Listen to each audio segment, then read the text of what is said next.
Hello everyone, আসসালামু আলাইকুম। কেমন আছেন সবাই? আশা করি ভালো আছেন। আমিও ভালো আছি আপনাদের দোয়া মতে। আজকে তৈরি করে দেখাবো আমাদের সবার প্রিয় মজাদার প্যানকেক রেসিপি।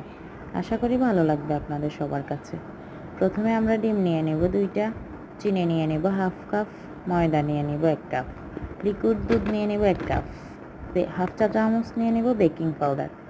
তারপর সবগুলো উপকরণ ভালোভাবে মিশিয়ে নেব। তারপর চুলায় একটি প্যান বসিয়ে একে একে সবগুলো প্যানকেক তৈরি করে নেব। সো তৈরি হয়ে গেল আমাদের আজকের মজাদার প্যানকেক রেসিপি। আর আপনারা যদি আমার চ্যানেলে নতুন হয়ে থাকেন, প্লিজ চ্যানেলটা সাবস্ক্রাইব করবেন। লাইক কমেন্ট শেয়ার করতে অবশ্যই বলবেন না। ধন্যবাদ সবাইকে।